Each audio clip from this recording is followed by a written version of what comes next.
Well, good afternoon. Kristen Collins here with my friend Brandon Peele. Hey, Brandon, how are you today? I'm good, Kristen.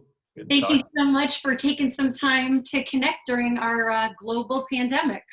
Of course, we've got nothing but time. And that's exactly what I have found. So I'm really, really excited to connect with you today. You will be the fourth person that I've asked if I could connect with for about a half hour. And how I came to want to document a conversation with people like you as I was reflecting during this pandemic and working to articulate how I feel and what my journey has been to self awareness and purpose and self love. It's really, really hard for me to concisely express how and why I feel the way I do. So I decided to use some of this time to connect with some different key influencers in my life and just have some fun with them to kind of walk down a path and highlight how I got to where I got, but more important, how did you get to where you've gotten? So thank you so much for taking some time with me today. Certainly. So I'd love to start with how you and I met because you are the only person that I'm going to be connecting with that I've actually never physically met. Yeah, that's wild, isn't It it? is wild because I feel like this kinship, this brother and sisterhood, and it's really powerful to me how we as a society and a community can now connect with folks who we've actually never physically connected to. So much so that I look forward to getting into your global group that I'm blessed to be a part of, and how powerful that connectivity is. But that fateful day back in October of 2019, I was out in my back lanai getting ready to meditate. It was like 4:30 in the morning. And those damn red dots on my phone, right? Well, they drive me crazy. So before I can sit in, I've got to get rid of the red dots. And so I go on LinkedIn, which I'm not really all that good at. And all of a sudden, there is this white paper on the purpose, what was the name of it again? Purpose and Profits Roadmap. There it is. And I was like, the ROI on purpose. Like, who in God's name is capable of compulating a white paper that can actually attach an ROI on purpose? Because I was deeply struggling with trying to prove, never mind how health and wellness has ROI, but a vague concept like purpose has an ROI. So I feverishly downloaded your white paper and started sharing it with all kinds of people at the hospital that morning, only to come home again at night and have a LinkedIn from you saying, hey, thanks for checking out my paper. If I could be of any service or if I can help you, let me know. I'm like, yeah, you can help me. And so the Yep. story began. So thank you for putting that out to the universe, because it obviously has been a huge pivot in my life. So I'd love to back up because I don't know this full story of you. How did you come to have your life's work, or at least this chapter of your life's work, to be about purpose? Mm. Well, I guess you could say it was a big missing for me. And it's very tied to like blessing. What I mean by that is like we need to be blessed for our purpose. We need to have it recognized in our families, our society, our community, to say like, oh, I see you. Like I see what you're about. Let me help you develop that. And that was missing for me. I grew up in the Midwest and we didn't talk about that.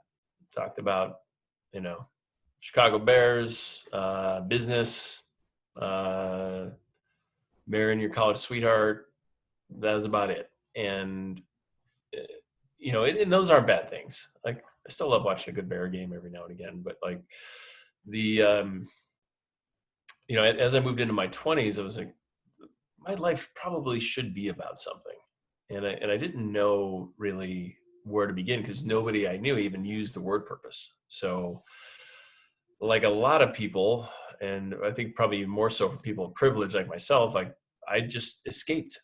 I was like, okay, this is a really uncomfortable question, so I'm gonna drink my face off and try to kind of forget that I ever had this question. And it was in my late 20s when I got a chance to do some personal development work in the MBA program I was in. It was just like, oh my God, I'm a jerk. Like seriously, I was like the poster boy for like toxic masculinity. Like arrogant, I was manipulative, dominated, like treated women that I dated terribly. Um, and so I got this, not like from like, oh, poor me, or like, well, what have I been doing? Like, it's like a quarter century of my life. What, like, I don't know who I am. I don't know what the world is. I don't understand how I fit. And so that's really when my journey began. So after that program, I moved out to the San Francisco Bay Area, which is a great place to do self-discovery work. And just kind of threw myself into everything I could find, Landmark, Mankind Project, therapy, meditation, going to India. And then in my early 30s, I discovered that there's a whole body of work around purpose. Like, who knew? I didn't know that. I didn't either. And I hired a guide, went through a really powerful 6-month process with him. And it was like I was a new person. It was, similar to probably like a religious conversion, where I was like, like I've got something inside that I can love again, right? Like at least for me, not knowing who I am, just got to fill it with something, right? So it's my own BS ideas, and I got to unpack that and say like, oh wow, I've got a heart, I care, I got some things I'm pretty good at, and I can celebrate myself and like bless myself, get the blessing that I didn't get growing up.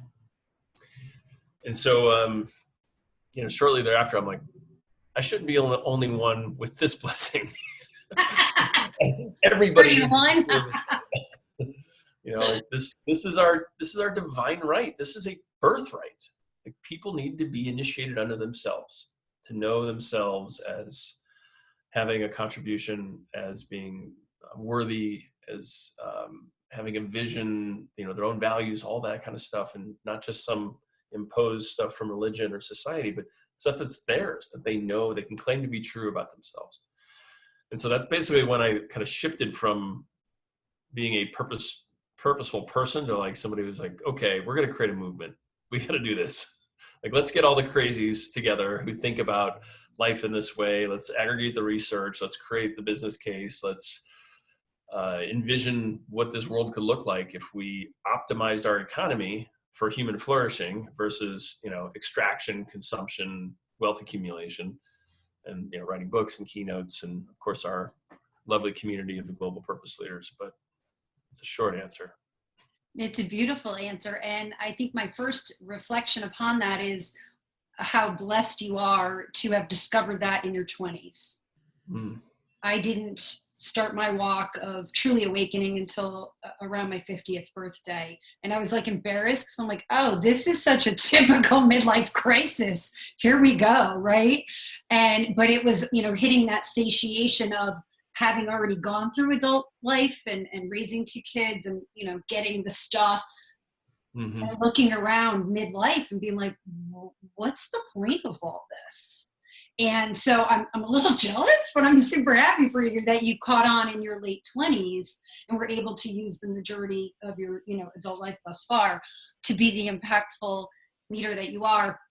I also admire how that could be a journey for one, but you're like, no, global movement. So a couple things there, right? You put a big vision out there, which I was so blessed to cross with and then get, very fortunately brought into. It was so, and this because the first time you and I connected by phone, the utter loneliness that I felt of not being able to find a community where I could vet this thought process and gain clarity. And the fact that you not only found your tribe, but then you created a global tribe and you welcome all to walk with you. So your life's work is incredibly beautiful to be around. And I'm so appreciative to be able to connect and celebrate that with you. So when you were deciding that you were going to scale this and bring it to the globe so that you weren't walking solo, what were some of your initial steps to accomplish that? Because that's an audacious goal. Yeah, well, I mean, it wasn't like, I got a divine transmission like do this, young man. It was like I was asked to co-lead a purpose program for the Mankind Project, and that's when I got what could be possible around engaging a global community around purpose. And so it's basically a purpose program just for men. And I was like, okay, well, I think online purpose programs, we could scale this really quickly. And we did. I mean, I think we launched in 2015 with like 20 other guides and got purpose work into the hands and the hearts of like over 2,000 people. I was like, whoa, okay, that's pretty cool. And I would have kept on going doing online purpose programs, and then the market got completely saturated. There's just tons and tons of programs out there about all sorts of things, personal development, spiritual development. And it became increasingly hard to actually make a business out of that. And not that I was in it to like build some, Daddy Warbucks purpose, but I'm like, I still need to eat. Food is good. Yeah, food is good. And so I was like, okay, well, maybe that's not going to be the way to do it. Well, what is that way? And that's what I started to write about it. Like, because as you know, there are lots of good books about purpose. There are in our community lots of talented people who can guide others. But what's missing? Well, we have or let's say had, because we're on pause with our old normal. Hopefully it's not coming back, but we had this system that was designed to like suck up all of our energy and psychic bandwidth. Always on work culture, never enough money left over at the end of the month. Something like 80% of us are paycheck to paycheck. So we basically have a system that is designed to keep us from awakening. And so that's when I started to write Planet on Purpose, the book, like, well, how could we create a systemic revolution where we have the luxury, not luxury in the rich sense, but we have the Right. opportunity to do that in our schools, in our churches, in our companies, and bring our highest self, to our families and our jobs. So that's kind of where things still sort of sit. I don't really know how to scale it other than trying to get a bunch of people excited about creating a new political economy based on purpose. Well, and as an observer of your work, couple thoughts. I find it so interesting that in around 2008, you just cited that the market was saturated. I don't know what I was doing in 2008, but I promise you it was not awakening or finding my purpose. When That I, was 2015, 2016. oh, okay, around then. So again, though, that's even more interesting to me because it was around 2016, being that we're now in 2020, that I started my journey.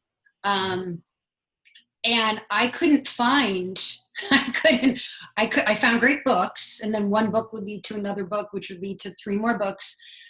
And honestly, for me as a consumer who was in quest of knowledge, each book brought, it either reinforced an idea that I was hearing a different way that landed differently, or it was more ready, or just the language or the lens was different. So the more books, the merrier. Keep them coming for me. I have a whole pile. But when I was trying to find a tool to help me discover my purpose, I did not find one that was within a computer. I used a hypnotherapist, and it was a 5.5-hour session. And finally, I came up with my 3 whopping words for my purpose. And I felt like I had just birthed, I don't know, quadruplets or something. I'm like, oh my God, there it is. But when I was looking for an online portal, I was unable to find one. And what I kept hitting was, this is how you find your purpose at work, and how you interface with people at work. And I'm like, that's lovely and very helpful. But here's the thing for me. I want a holistic approach to purpose. I want to know who I am regardless of my setting. And I wasn't able to find that tool to help me help myself and then help me share it with others, because again, how do you speed up a 53-year journey? It would be nice if we had that online portal. So I find that super interesting that you felt the saturation and I was starving. Isn't that weird?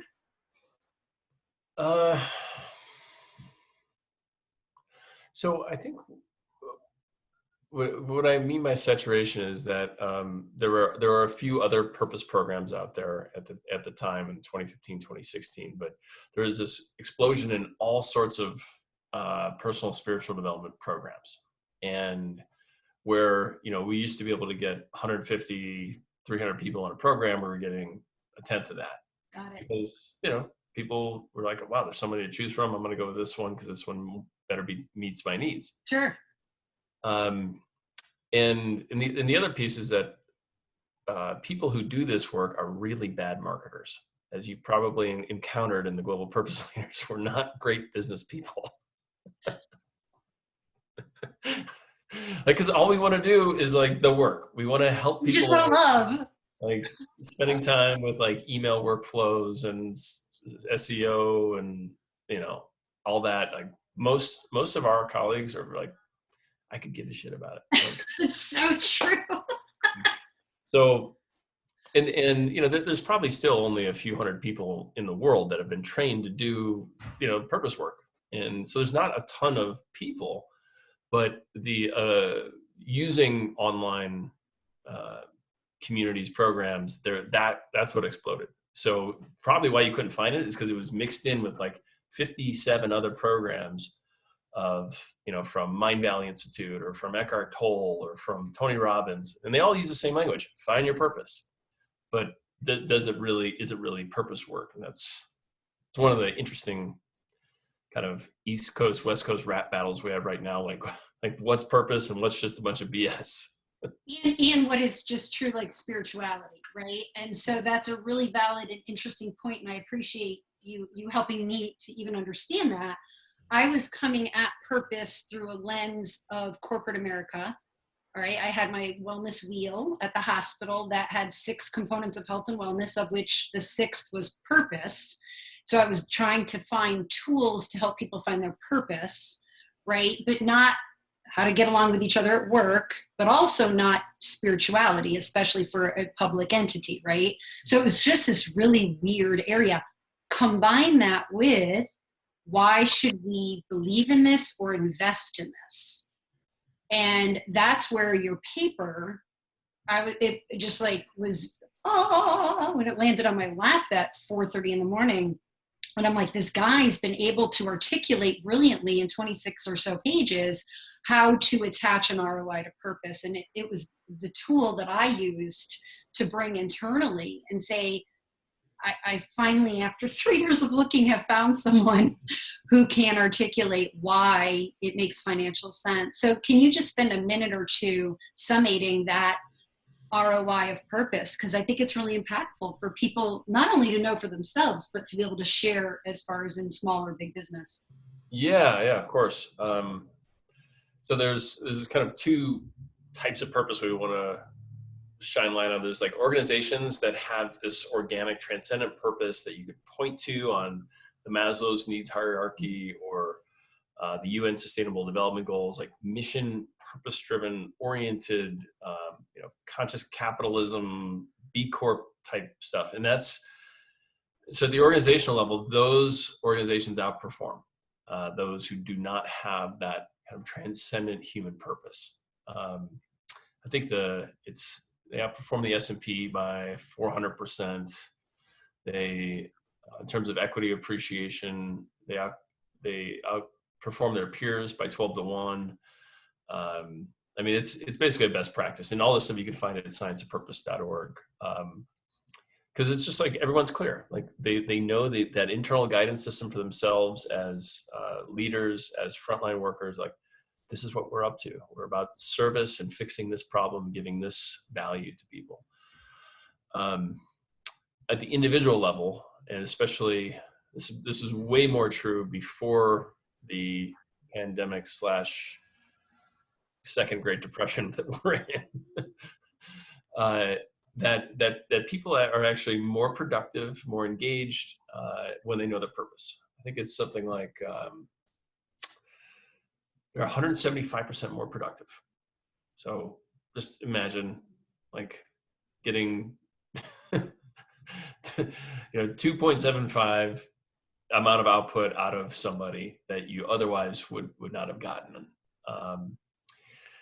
And from an engagement perspective, I think they're 4 times as likely to be engaged, 64% more likely to, or sorry, they're 64% more effective as a leader. So they don't have to like create all of this carrot and stick to get people to do stuff. They just say, I believe in this. I think you believe in it too. Will you help me do it? Which is not generally the kinds of conversations you see in organizations, but when somebody's on purpose, they're connected to the impact and they speak to that in every conversation. In terms of turnover and engagement, what we've seen is that for people to know their purpose, they have a tenure that's 7.4 months longer, and they add $9.1 thousand per person per year to that organization in terms of economic output. So it's a total no-brainer. It doesn't actually take that much to do it. And then when you combine other things around activating people's other human qualities around being inclusive or belonging, I mean, you're getting this massive ROI by just helping people discover who they are and knowing how to be excellent with each other. And when that happens, organizations just go, And, do well. and layer that on top of who's making up the majority of the workforce and who's coming into the leadership roles within the workforce, and how the millennials will just spank us all with purpose work and placemaking and integration and connectivity and sustainability. And I'm not a millennial, but I feel like I think I am one, or I want to be one, because I align so much with all the things that they're passionate about. And when it isn't connected, when we're not working on purpose or living on purpose or interconnected as a community, I'm physically, literally uncomfortable. It's the weirdest thing. And so I'm very excited and full of gratitude that I get to have these conversations to try to impact policy and culture to help usher in the next gen to help them be able to implement this. So that's the impact that your work is having. And I think I was teasing you about this the other day, the impact that you're having as well. I have now professional relationships with 2 or 3 different people, some of which I physically have met, some I have not, who I've met because we're linked in with you. That is I mean, that's just gotta blow your mind. Like, one of my biggest, strongest connections was I liked something you posted, and that person liked what you posted, and then they reached out to me and said, I see you liked Brandon's post. Let's connect. We Zoomed. Oh my God, alignment was brilliant. You don't even know this. I don't even know if you even know who this other person is. So my point is your impact work, your purpose, your laser focus and vision and passion is raising us all up, whether you're conscious of it or not. And I am just blown away by how it's impacted my journey. So also, I'd love you to take a moment or two and share the visioning for Global Purpose Leaders, a group that you so graciously invited me to participate in. And I'm only just now starting to get in cadence with them as I'm starting to get comfortable in my purpose work. So what was the vision behind pulling that group together, and what do you see for that group? Well, I could first share as a total accident. All the best ideas are accidents, Yeah. right? I was just talking with 2 of my friends, and we were planning this purpose summit in San Francisco. And I said, we keep saying we're a movement, but we haven't really started to act like that. And let's just lasso all the people who are interested and get them on a couple calls and find out, like, who is everybody? What are you up to? And out of that, there's just such like a natural resonance. People are like, yes, we need to be connected. We need to be sharing best practices. We need to be helping each other, collaborating. And a bunch of cool projects came out of that. One of which was a Facebook group called the Global Purpose Leaders, which I think was just literally made up by my friend Cynthia. She's like, yeah, let's call it that. I'm like, yeah, okay, that works. but there's such a frenzy of activity in 2017. I mean, we were doing research studies, we were launching courses together, launching books together. It was just like it was explosion. Then of course the purpose summits, and I think it was early 2018. I was on a call and I was like, are having an impact, and seems that we have a purpose, but we've never actually explored that as a community. We're connected to our own purpose. We're all committed to purpose in general, but who are we as a group? And so we ended up doing a 4-month group purpose discovery process that was facilitated by Elsie Chang of the True Purpose Institute. And it was amazing. There was 8 of us who were selected by the community to go on this journey together to basically be facilitated into the deeper purpose of what Global Purpose Leaders is. And after that, we incorporated, or not incorporated, but we became a unincorporated nonprofit, and basically said, okay, well, here is how we want to connect. We want to encourage collaboration. We want to make it so that this is truly a community of practice that can support each other in becoming better guides and having a bigger impact. And it's still growing and evolving. It's a very young organization, but I think right now we're a little over 50 people globally. And yeah, we get together and geek out on purpose. Talk about purpose all day, you know. It is by far now. That is like cherished and in cement on my calendar. It has to take an act of something pretty awesome to throw me off that. And it's just something I want to comment on and compliment you on. And I think you know this, but I want to be very clear. Having had such a difficult time and feeling of loneliness on this journey where I just couldn't find like-minded. And I felt like I must be insane because I'm just finding it difficult to find others who want to talk about self-actualization and love and purpose and love in general. And so I wasn't thrilled to get on the calls sometimes because I just didn't feel like I was adding value. And I'm, like many of us, it's, well, the only way I am of worth is if I'm adding value. And so I would begrudgingly still get on, and because I was really honored to be a part, but then I'd be like, God, I have nothing to add. I'm not helping these people. And it was one of those random, I think I was in a hotel room even one of the days I logged on, and I forced myself to log on. And then when we went into breakout, I was like, I'm going to just hang up, because when we go into breakout, it's going to be really obvious that I'm just not that jovial. And I was like, but if Brandon's in my group, I'll stay on, because I feel like I could talk to him about this and be transparent. And lo and behold, there's your face. And I'm like, I manifested you. There you are. And that was, Brandon, such a pivotal day for me, because then Holly came on as well. And it was the 3 of us. And I just said, you guys, I'm just so sorry. I'm just not adding value to this group. And you said to me, that's a big part of this group. A big part of this group is that safe environment to be vulnerable and to be real. Mm-hmm. So I don't know if you understand how much that impacted my journey, because that was a day where I was like, holy crap, I could just show up and be me. And it's not a pretty me. It's like a really sad, kind of a pathetic me. And I was able to embrace that and walk away from that. And so not only did that help me, but then when I was connecting with other people and I knew they were off, and this is pre-pandemic, right? Now in the pandemic, forget it. I think almost everybody's off, right? But now when I host groups and I'm just like, hey, the best time to show up is when you feel like terrible about yourself, and know that you have a safe haven of love to just be miserable. So I don't think that was originally the intent of Global Purpose Leaders, but it was a huge part of the gift that it's given me on my journey. Oh, well, I'm very happy that was meaningful. And that actually is part of our purpose statements, is like, so we have a blessing step here, or there's a number of blessing steps. There's open, there's bless, there's harmonize, and shine. And so that's really like the special sauce of the GPL.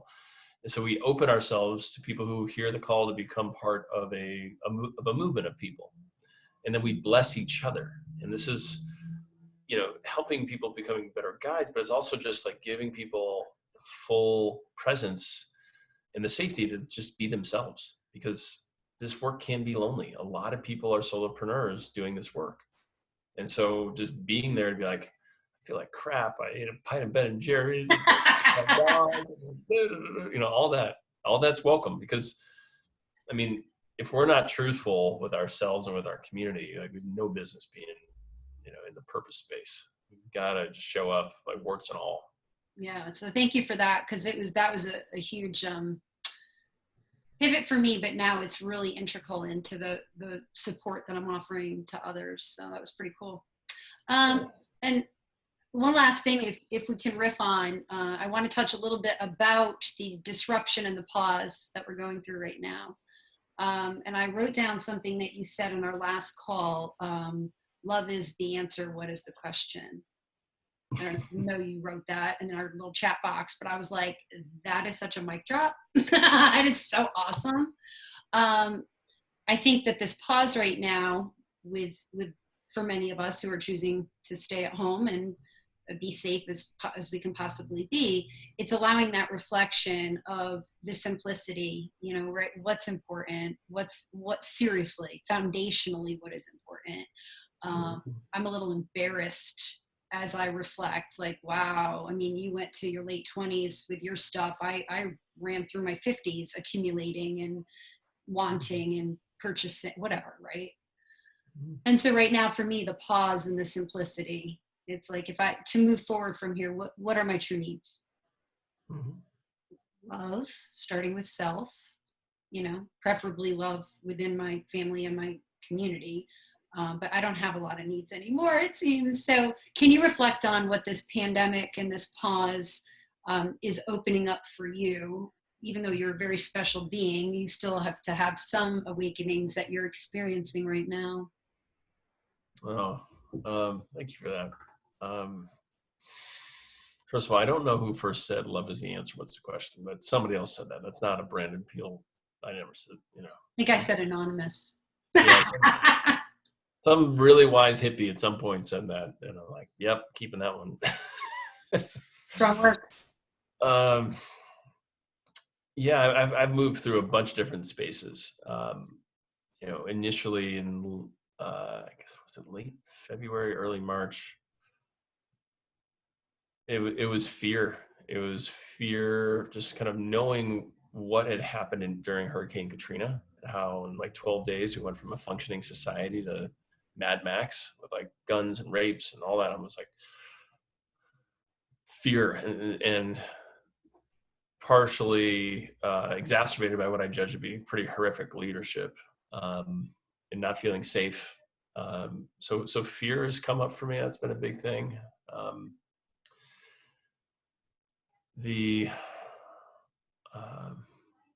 A piece of it is like almost like survivor's guilt. Like, I feel very privileged. I have a paycheck. I have a wife who's got a paycheck. We have a beautiful home. Our neighbors wave. I'm not impacted by this personally, like in terms of my own home economics. But I know that's not the case for at least half of Americans. They are deeply impacted. People who've got to educate their kids, deal with being laid off, inefficient, stimulus payments. All this stuff is like, it just breaks my heart, just knowing that this is exacerbating racial tensions. It's exacerbating societal inequities. So that's been a piece of it. Like, some people would say, don't read the news, Brad. I'm like, I can't not read the news. This is my planet. These are my people. This is my country, women and men. Like, I can't not do that. I mean, yeah. So there's like a longing, a heartbreak to want to be more useful and part of the solution. Now, in terms of what I see happening, and it's anybody's guess, but I'm guessing we're in for a few years of tumult between where we were as a relatively stable yet unjust system in February to what the next level of stasis is.